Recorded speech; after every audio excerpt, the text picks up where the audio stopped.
Okay, uh, welcome to WGTV, our first episode of 2019 in our Successful Business Women series.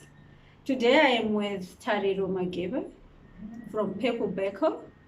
Welcome, Tariro. Thank you, Norma. Tell us briefly about yourself and your business. My name is Tariro Magera, founder of Purple Beagle. I am an engineer by profession. I studied electronic engineering at NAS, graduated 2016. So I'm running Purple Beagle, which is a baking company. It was formally registered in August 2019. I offer baked products like custom cakes, scones, and then I also have healthier products. Like for my motto is something baked for everyone. I would like to have like people go to events and not worry about saying I don't eat cake because it's got sugar. It's got sugar, yes, actually. That's very good because I'm a special needs person myself and I don't take sugar. So Yeah, I think yeah. you're a welcome addition to the Yeah. to the space in Yeah, Zimbabwe. so I've got like special baked goods like diabetic cake. I've got cookies with for lactose intolerance. Those that don't eat gluten. So those are things that I Gluten-free and lactose-free stuff and sugar-free stuff. Yes. Okay, Yes. so why did you decide to be an entrepreneur? Well, I think I decided to be an entrepreneur when my side hustle was paying me more than my job. Okay. So, but to be So honest, it started as a side hustle. yes.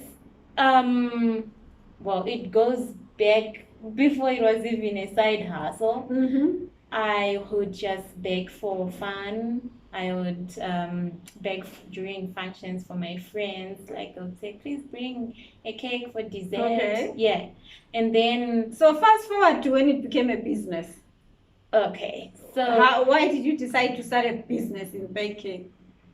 well, like I said, my baking hustle, my baking business was Started to paying pay me you more. Okay. Yes, considering that the economy in our country is not so good, the salaries will be inflated by the time they get to you. So with running my own business, I could control how much I earned.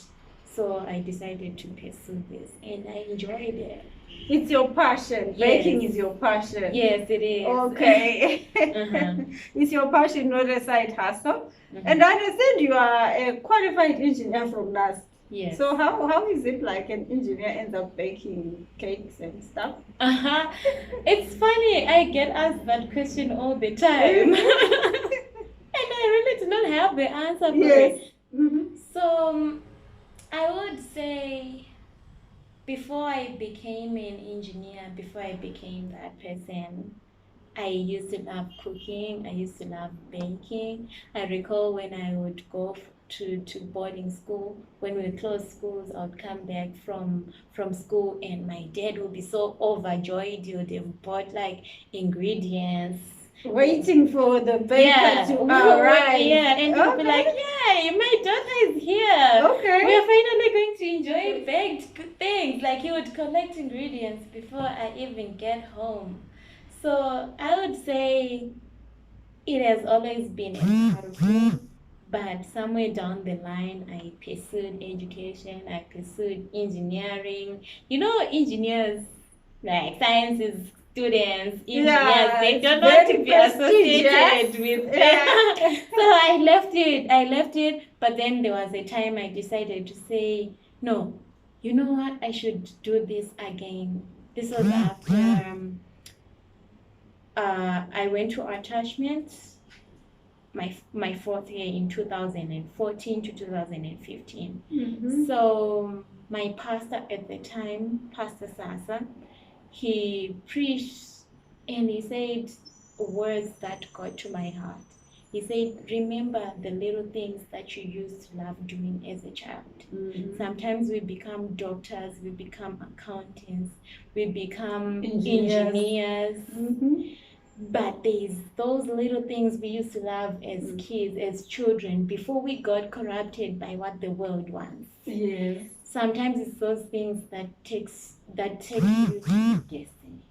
So it got to me, I got back home and I started thinking, I used to bake. I used to make sweets as early as primary school. I would make them from scratch. I knew which ingredients to use. Okay. I was just in primary school. Okay. So I would make them and then I package them and I go with them to school and I would sell them. But those are some of the things that you forget when you go to school. You just start reading, you forget about all those things. I also recall at some point in time at university, I would make cupcakes. I'd take them to school all the time. So now when I meet my friends from school, they'll be like, "Oh, hi, Tari, the girl that you're supposed to buy her cupcakes."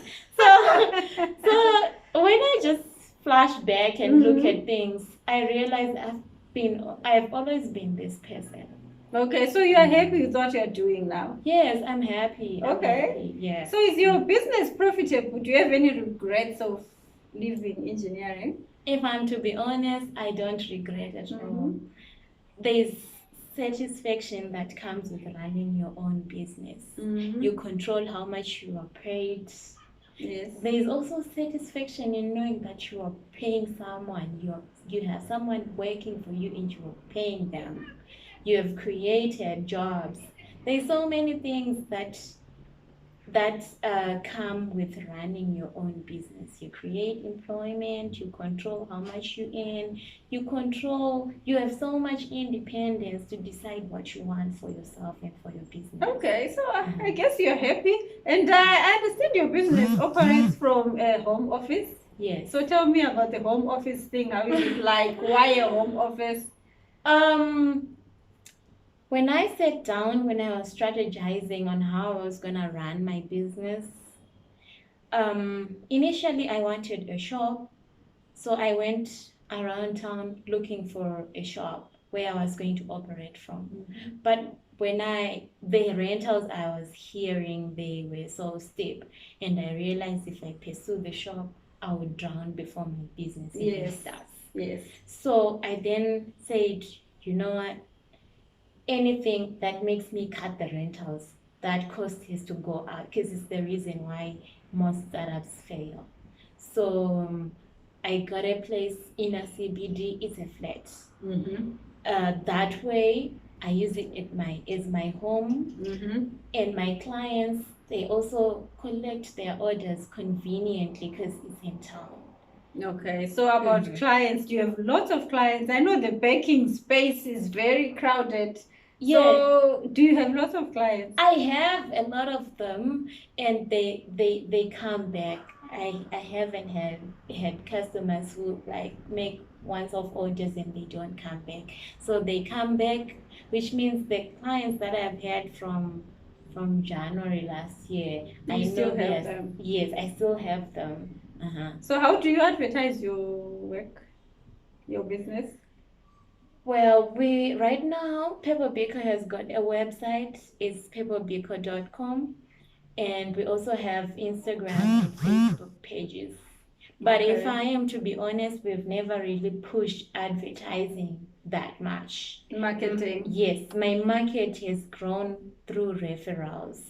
Okay, so do you have corporate clients as well, or it's individuals? What's the face of your clients?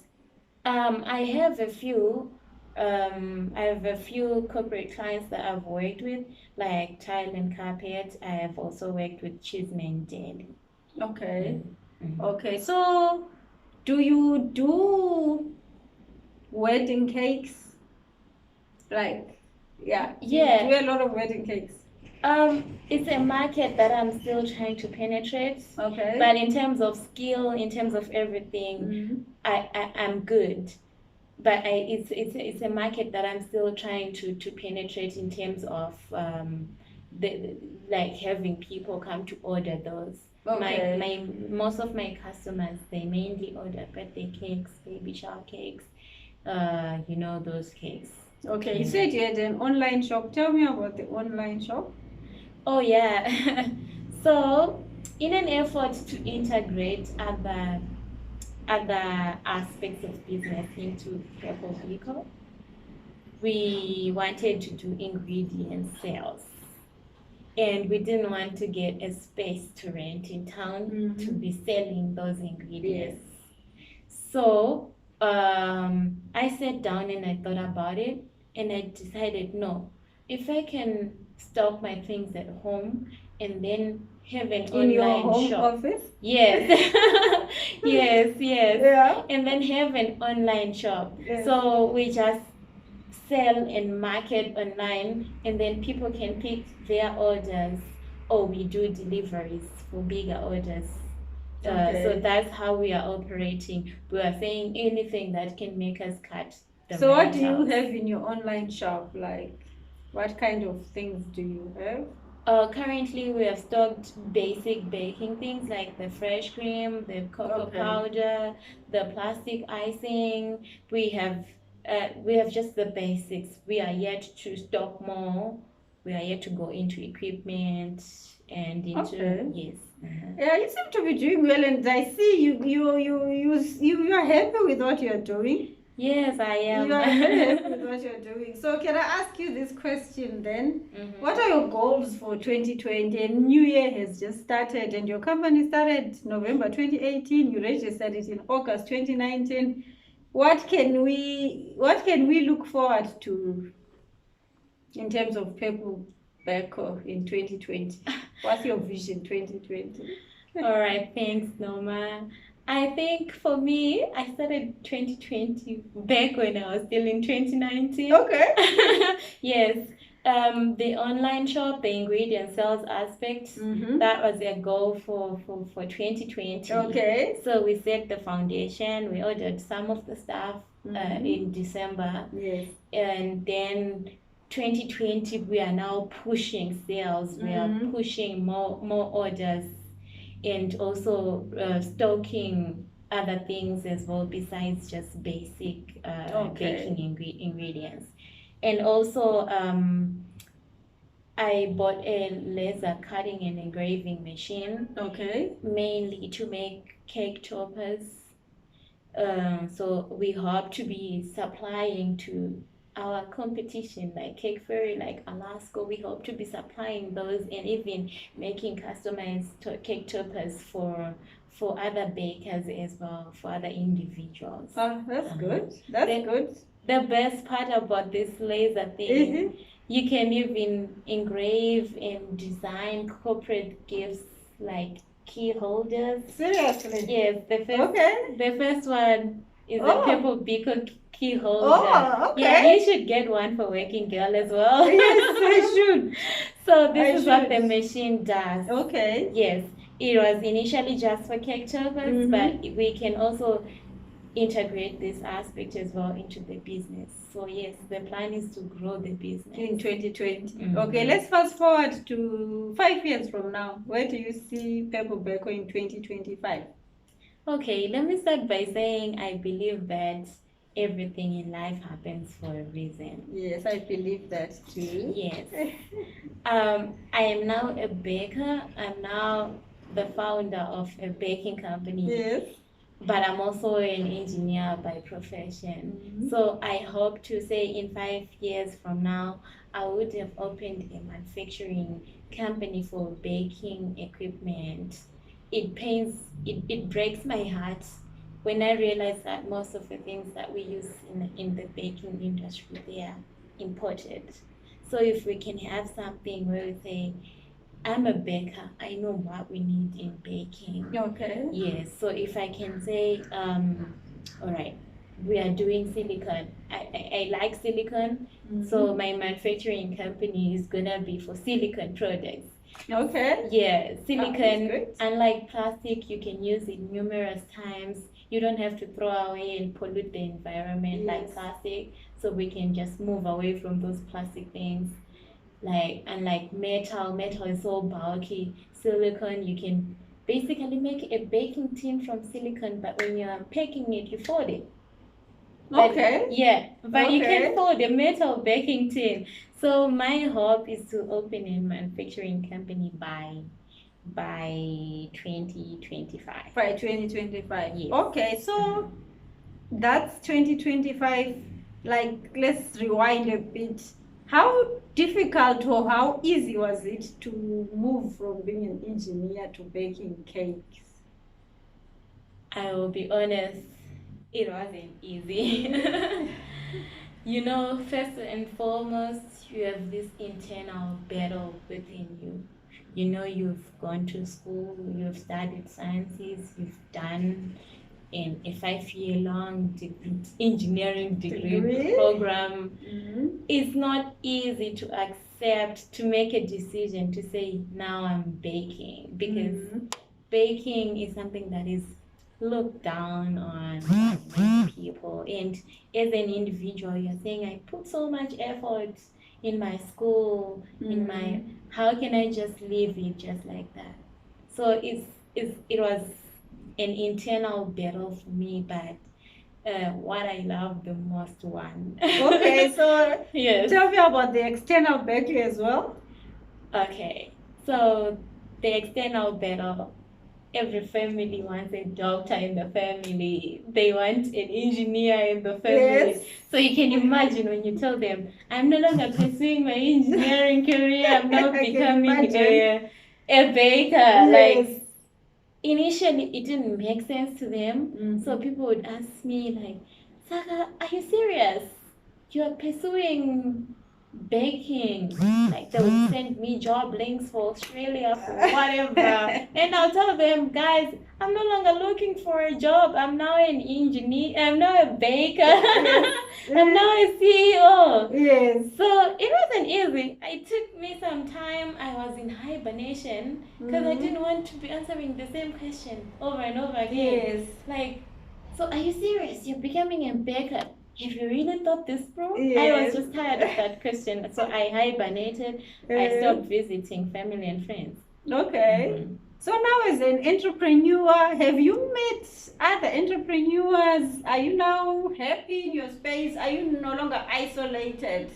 Oh yeah, I have met a lot of amazing women. There's this program, we are in it together, Noma. Okay. Our Academy of Women Entrepreneurs. Yes, yes. A White House initiative to train women on entrepreneurship. Yes. I've met so many amazing women there.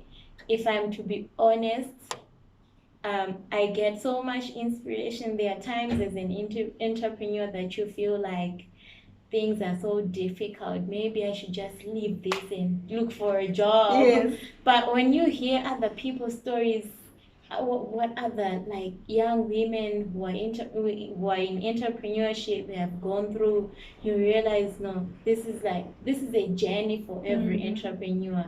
Every successful business has got a failure story to tell, a challenge to tell.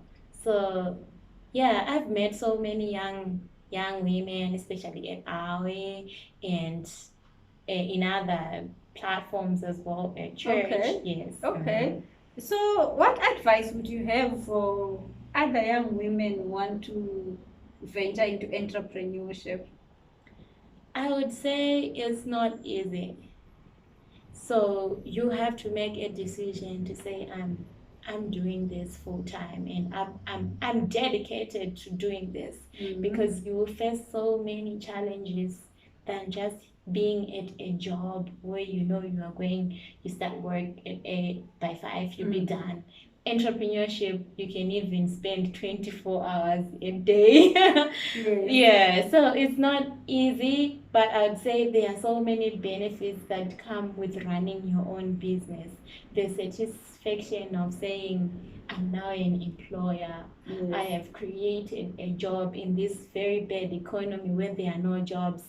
I have managed to create jobs. You can control how much you earn, how you run your business. You can decide to say, no, I'm changing my operating strategy because this is not working. Overnight, you change your strategy.